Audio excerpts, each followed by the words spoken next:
Salut les amis, j'espère que vous allez bien. Dans la dernière vidéo, nous avons vu comment créer la page d'inscription et puis comment enregistrer nos utilisateurs dans la base de données. Alors, pour ce tutoriel, nous allons voir comment est-ce qu'il est possible de se connecter avec l'utilisateur que nous avons créé la dernière fois. Donc, si nous regardons ici la base de données, nous avons cet utilisateur ici qui avait été enregistré dans le dernier tutoriel. Alors, ce que nous allons faire, c'est que à partir de nos coformulaires de connexion ici, nous allons récupérer l'adresse email et le password. Ces informations-là seront envoyées au niveau du serveur pour être traitées. Si l'utilisateur est valide, c'est-à-dire que son adresse email, son mot de passe se trouve dans la base de données, nous allons authentifier l'utilisateur en créant une session pour cet utilisateur-là. Alors, ce que nous allons faire maintenant, notre projet il est ouvert. Nous allons chercher la page login. Ok. Donc, ici, nous avons notre page de login. À l'intérieur, nous voyons effectivement que c'est un formulaire.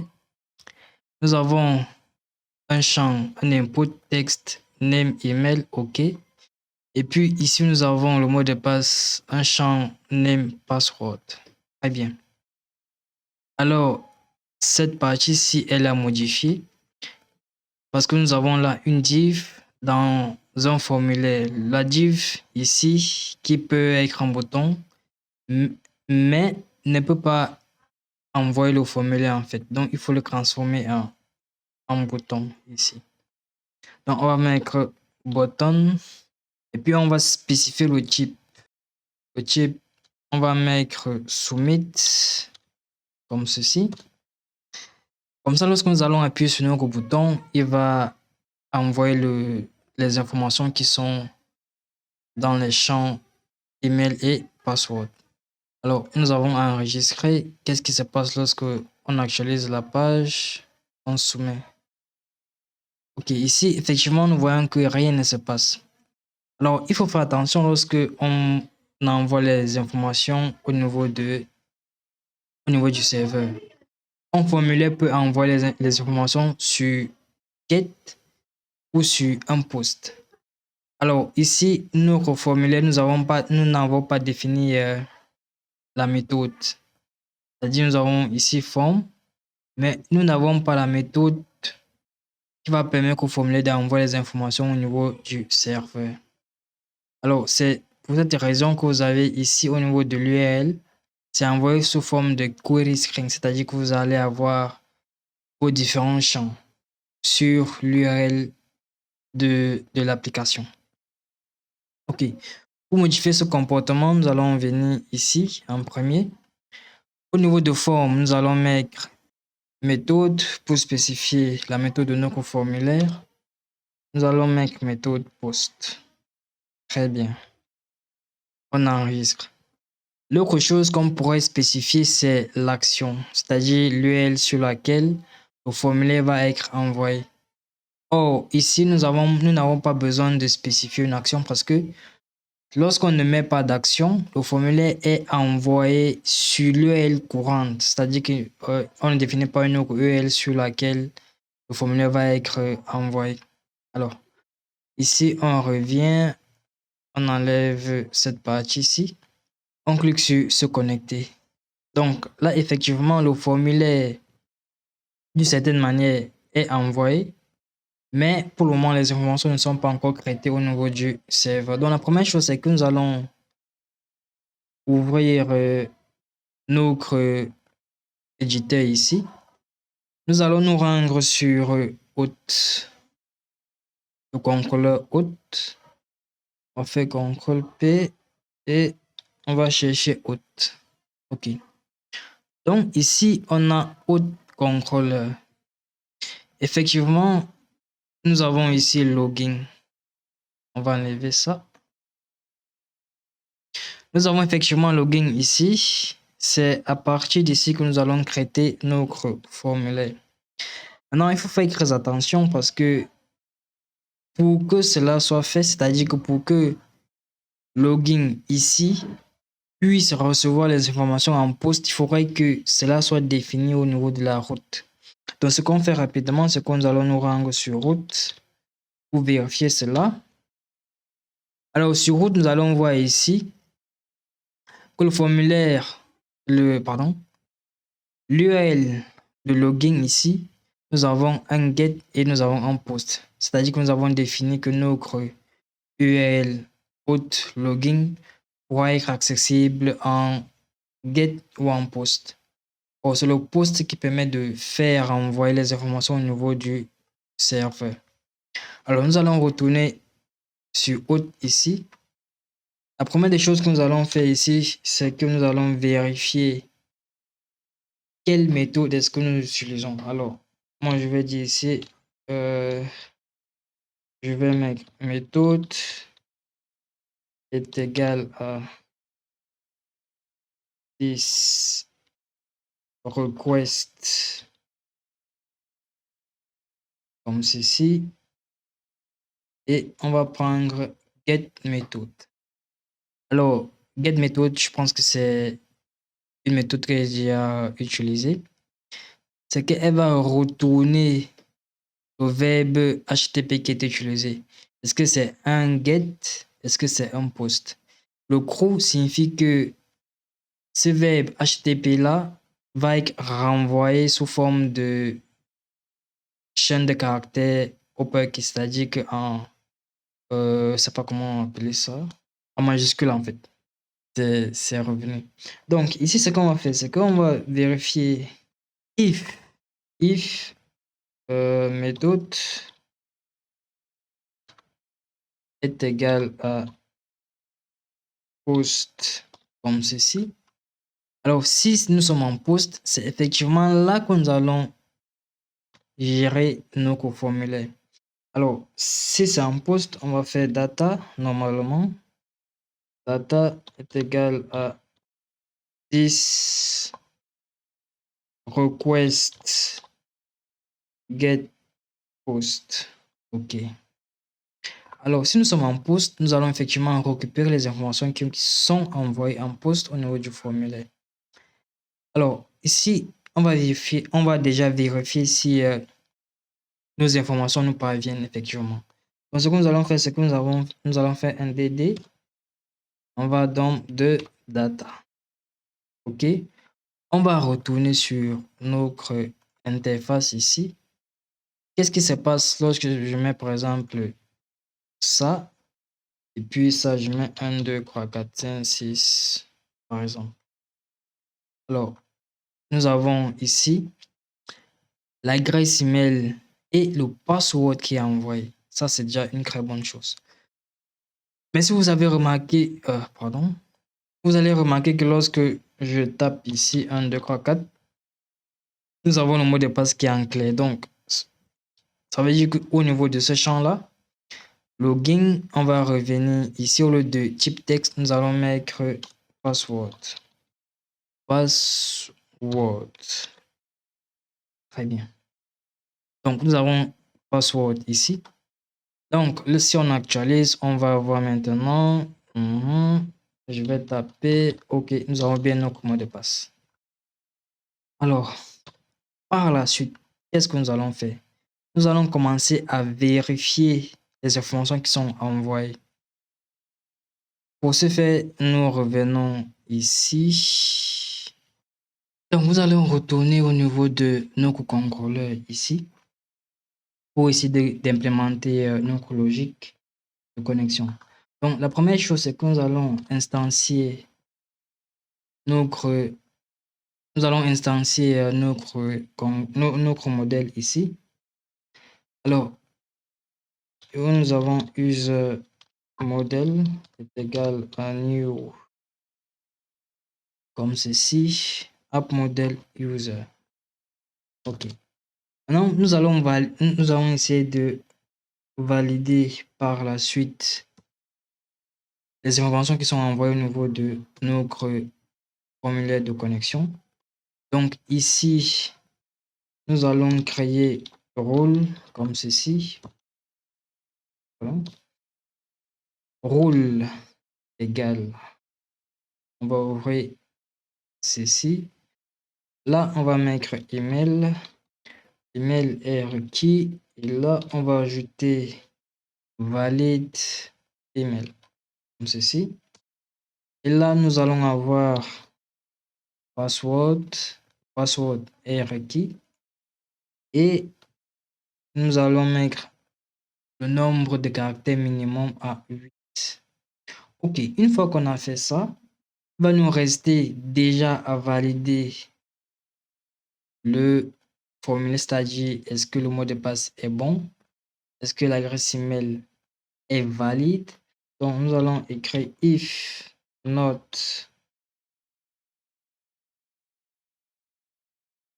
pardon, if not this validate comme ceci. À l'intérieur, nous allons mettre rôle. Ok. If not this validate le rôle, on va faire return et redirect back. Ici, on va dire with. Et là, on va faire error pour envoyer les messages de validation. Ok, ça, c'est déjà une bonne chose, c'est la première étape. Alors, si nous revenons au niveau de notre formulaire ici et que nous faisons ceci, on valide et on voit que rien ne se passe.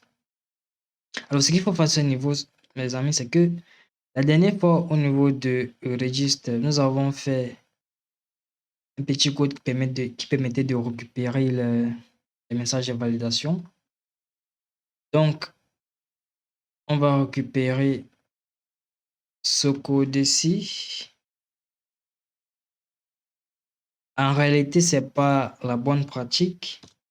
Je pense dans la suite de nos tutoriels, nous allons voir comment est-ce qu'il est possible de mieux organiser le code, de le découper de telle manière qu'on puisse appeler par exemple un bout de code lorsque nous avons besoin de cette partie du code-là. Alors, on va mettre ça ici. On va enregistrer. On revient au niveau de nos formulaire. On tape par exemple ça. Sans mot de passe. Alors ici, ça met effectivement notre message. The password field is required. Alors, c'est pas à la bonne place. Nous allons juste essayer de déplacer le code au bon endroit. Je pense qu'on peut le mettre là. Et on formate. OK. Très bien. Je pense qu'on va aller rapidement pour que le tutoriel il ne soit pas très long. Donc, ici, je vais venir mettre ça et je vais... OK. Ici, on dit le mot de passe est requis. Ça, c'est déjà une bonne chose. Alors, par la suite, c'est que nous allons revenir au niveau d'ici. Puisque nous avons déjà, pour la première partie, vérifié si nos informations sont bonnes. Si elles ne sont pas bonnes, alors on ne continue pas. Si elles sont bonnes, on va continuer. Maintenant, par la suite, c'est de vérifier dans notre base de données, est-ce que cet utilisateur-là existe déjà. Alors, ce qu'il faut faire ici, c'est que nous allons faire user égale à user model, comme ceci. Et là, nous allons utiliser une méthode where, c'est-à-dire nous allons rechercher effectivement quel champ est-ce que nous allons chercher. Le champ, c'est l'email. Et c'est quoi la valeur que nous cherchons dans la base de données? On la retrouve dans data, email. On va mettre ça dans le code comme ceci. Très bien. Alors ici, pour dire que nous allons récupérer juste une seule ligne d'information, c'est-à-dire une seule ligne dans la base de données, nous allons mettre first et nous allons avoir la première ligne qui correspond à la recherche. Alors, je pense le principe c'est de toujours de procéder par élimination. qu'est-ce que nous voulons faire? Nous voulons créer la session pour l'utilisateur. Alors, il faut absolument éliminer toutes les possibilités qui nous permettent de ne pas créer l'utilisateur. C'est pour ça que à partir de mon code, vous allez voir beaucoup de négations. Si l'utilisateur existe, donc nous allons dire if not user, if not user, ok. Qu'est-ce que nous allons faire? Nous allons retourner un message. L'email saisi n'existe pas. Ok. Alors, on revient ici. On va mettre cette adresse email là. On va valider. Ok. On va prendre, mettons mot de passe. Très bien. Ici, le mot de passe avec revue de caractère. Ok. On va reprendre. 2, 3, 4, 5, 6, 7, 8, 9. Et on valide. Là, nous avons une erreur. Donc, nous allons retourner. Alors, nous avons cette petite erreur-là. Ici, nous avons object. Donc, si on regarde bien, ça veut dire que c'est une erreur qui vient de notre modèle. On va aller rapidement dans le modèle ici. Nous allons mettre ici. Précisément, à ce niveau, nous allons mettre object. OK. Alors, je pense que là, le problème est résolu. On actualise. Très bien. Ici, il nous dit l'email saisi n'existe pas. Donc, ça, c'est l'une des étapes. Alors, si l'email existe bel et bien, qu'est-ce qu'il faut faire? Il faut valider le mot de passe. Alors, ce que nous allons faire, c'est à ce niveau-ci, password check est égal à password verify, comme ceci. Data, ça prend le mot de passe en clair, password. Et de l'autre côté, nous devons mettre le mot de passe haché. Alors, ici, c'est une fonction PHP. De notre côté, lorsque nous avons créé l'utilisateur, nous avons haché le mot de passe. Et ici, PHP nous permet de vérifier si le mot de passe de l'utilisateur, lorsqu'il entre, si effectivement il est égal ou bien c'est le même mot de passe qui a été haché et qui a été supprimé. Alors, c'est ce que nous faisons ici, password check. Donc, si password, c'est password comme ceci, password check, c'est-à-dire à ce niveau-ci, nous vérifions si le password n'a pas été vérifié, c'est-à-dire qu'il y a eu échec. Le password qui a été saisi par l'utilisateur n'est pas le même qui a été sauvegardé lors de l'inscription. Si ce n'est pas la même chose, nous allons retourner un message lui dire que ce mot de passe là n'est pas correct. Alors, nous avons ceci. Très bien.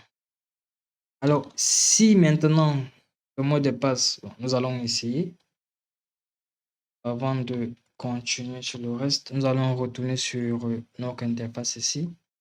Nous allons mettre test sur le bon, c'est la bonne adresse email.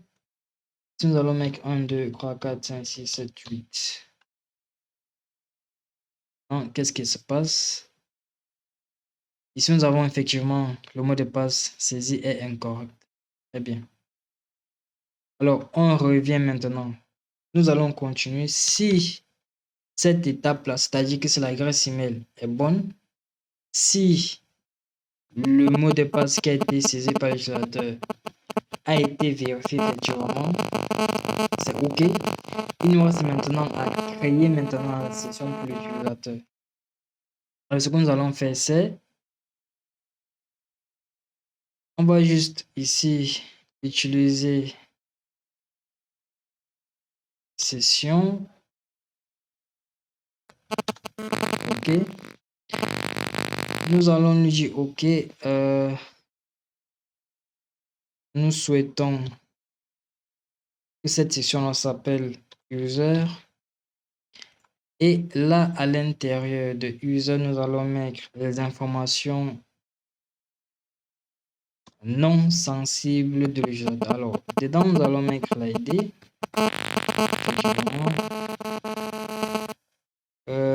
Nous allons mettre l'ID. Là, nous avons user ID. On va vérifier dans la base de données si effectivement c'est ça. Nous avons ID. OK, très bien. Quelle information nous pouvons encore mettre dans la session? Il y a par exemple le last name, comme ceci. Nous avons last name, très bien. 7. Nous avons last name. Et là, nous avons first name. Quelle information nous pouvons encore mettre? OK, il y a l'email que nous pouvons ajouter en même temps. OK. Alors, ça, c'est une bonne chose. Alors, à ce niveau, on enregistre. À ce niveau, si l'utilisateur a bien renseigné l'adresse email, le mot de passe, il doit être... à ce niveau, si l'utilisateur renseigne la bonne adresse email, le bon mot de passe, nous allons pour lui créer la session. Alors, la session, c'est quelque chose qui ne se trouve pas au niveau du front-end, mais la session est toujours sauvegardée au niveau du serveur. Alors, ici, on va voir ce qui se passe. Donc, à ce niveau, si il est bien authentifié, nous allons faire un DD. Donc, ici, je vais mettre test 1, 2, non, c'est password. Passe. OK, très bien. Donc, ici, vous voyez effectivement que lorsque je mets la bonne adresse email et le bon mot de passe, je suis automatiquement authentifié par la suite. Alors, pour que la vidéo ne soit pas très longue, dans la prochaine vidéo, nous allons voir comment est-ce que nous pouvons par exemple créer une page de profil, comment récupérer les informations dans la session, en même temps, à partir des informations qui sont dans la session, comment les récupérer au niveau de la base de données, c'est-à-dire récupérer l'utilisateur courant dans la base de données et comment protéger une route. Tout ceci, nous ne pourrons pas le faire dans cette vidéo. Alors, je pense que nous allons essayer d'avancer dans les prochaines. Les amis, je tiens déjà à remercier tous ceux qui ont pris la peine déjà de s'abonner à la chaîne. Moi, ça m'encourage et j'espère que vous apprenez quelque chose de nouveau. Alors, les amis, je pense que c'est tout pour le moment.